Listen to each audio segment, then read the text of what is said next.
Imaginez la scène, votre mari rentre à la maison, pâle comme un fantôme, la voix tremblante en répétant les paroles de sa propre mère. Ce n'était pas une bonne nouvelle. C'était une arnaque. Une arnaque déguisée en justice familiale. La belle-mère, avec la froideur de quelqu'un qui signe une sentence, avait décidé de redistribuer les biens familiaux. Pas de manière égale, pas avec équilibre, mais avec un critère dangereux, qui en a le plus besoin. Et qu'est-ce que cela signifie en pratique? Que l'héritage qui aurait dû être partagé entre 3 frères, le 3 chambres de la belle-mère et le 2 chambres de la grand-mère, avait désormais de nouveaux propriétaires. La sœur, célibataire avec une petite fille, et le frère cadet, qui avait besoin de fonder une famille, recevraient tout. Tout vraiment. Pendant ce temps, vous et votre mari, qui aviez déjà une vie structurée, avez tout simplement été effacés du testament. L'argument? Vous avez déjà un endroit où vivre. Comme si cela justifiait de voler ce qui leur revenait de droit. Mais voici le détail cruel, la maison, que vous avez déjà, est la vôtre. Achetée avec sa sueur, avec son salaire de programmeur, bien avant le mariage.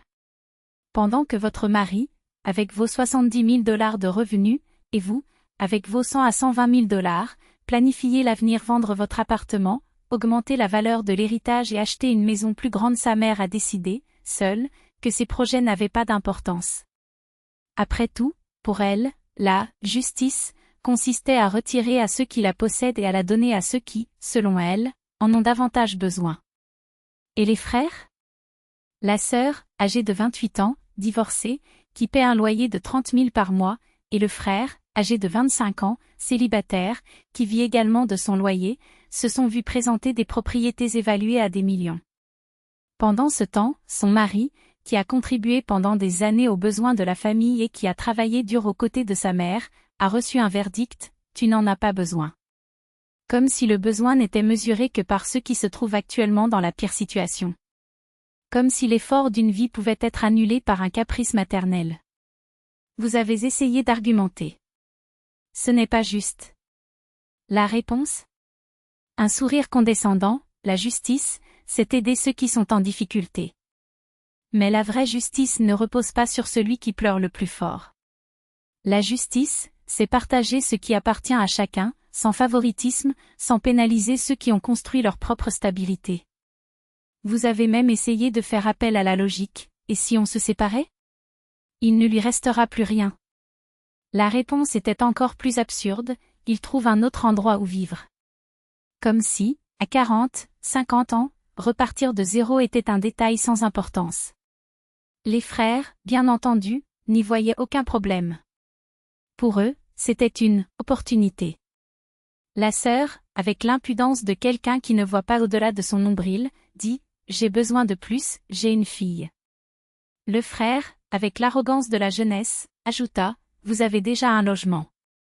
Comme si votre maison était un bien collectif, comme si votre travail ne comptait pas, comme si votre mari n'avait pas les mêmes droits qu'eux. Et la belle-mère? Sans relâche. Décision prise. Il n'y a eu aucun appel. Les documents sont signés, les propriétés transférées et ce qui était censé être un héritage familial devient un acte de spoliation.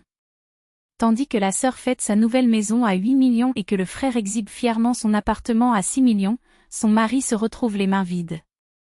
Et la phrase qui résonne, comme un couteau, « Mais tu as un endroit où vivre ». Mais ce n'est pas comme ça que ça marche.